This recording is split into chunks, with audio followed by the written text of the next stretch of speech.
To start at the very beginning, I was born on Long Island to two loving parents, Tariq and Michelle. When I was born, my parents called me Moose Baby as I weighed in at 9 pounds, 4 ounces, and 21 inches. Now that's deserving of the name Moose Baby if I ever said so.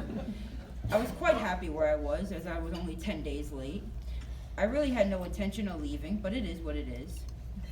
I would also nurse for 40 minutes and take a bottle afterwards as a chaser. What could I say? That's one hell of a baby. Overall, my childhood was a very normal one, just as many are. I went to school, made friends, and had a great family supporting me. However, at just 8 years old, my normal childhood turned upside down. My father passed away from a rare type of lung disease. He was my best friend and playmate. Whether it was playing soccer or going to garage sales, we had the best time together. My mom called him my yes man. Daddy, can we buy this? Yes, Zachary. Daddy, can we play right now? Yes, Zachary. Daddy, can we annoy mommy? Yes, Zachary. You get the picture. I thought losing him was the worst thing in the world. That is just until 8 months later when I found myself in an ambulance being transported from one hospital to another. I didn't understand what was happening. I kept being poked and prodded by various different doctors and was transported all around the Stony Brook Underground to the point where I could fully draw up a map of where I was. I was very scared, but they kept giving me gifts to ensure that I kept calm. What does an 8-year-old know about cancer? My first question was, am I going to die? Now, instead of school and friends, my life turned into a series of hospital and cancer center visits accompanied by nausea, vomiting, pain, and anxiety.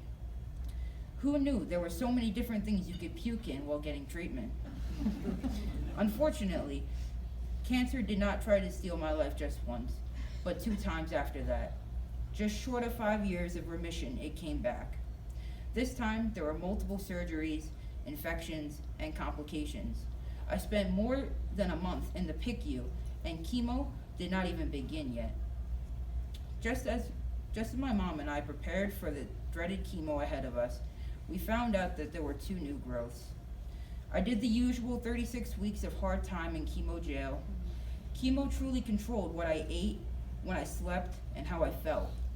My Mediport must have been implanted by the devil himself, because accessing it was the epitome of evil. Just ask the 5 nurses it would take to hold me down while I was being accessed. My life was honestly a living hell. I was so sick, but I was trying to keep my grades up. Let me tell you, learning geometry while throwing up is not the best thing in the world. But I was a high honor student, and I was not about to let cancer take that away from me. While most kids were in school or outside playing, I was in a hospital bed. Many times I wanted to give up. I just wanted to let go. I wanted to see my dad again. The light at the end of the tunnel seemed so far away, and it seemed I was never going to be able to reach it. However, it's because of some amazing people that I'm here today giving this speech. My mom is my biggest cheerleader. She made sure I was focused on the light even when I was surrounded by darkness. She made sure that I knew I was stronger than cancer and that I could beat this. She made sure that I knew she never left my side during this hard battle, and she always told me that she loved me. My doctors always made sure that I had a voice and that I was heard whenever it came to my medical condition. All the nurses gave me such love and care. All the child life specialists kept my head out of what was going on and entertained me whenever possible. There are honestly way too many people to name and thank individually. They say it takes a village to raise a child, but it takes an army to get a child through cancer. I truly had the strongest and greatest army by my side. In the words of Booker T. Washington, you measure the size of your accomplishment by the obstacles you have to overcome to reach your goals. Today I am 3 years in remission and just graduated from high school with a 4.0 GPA.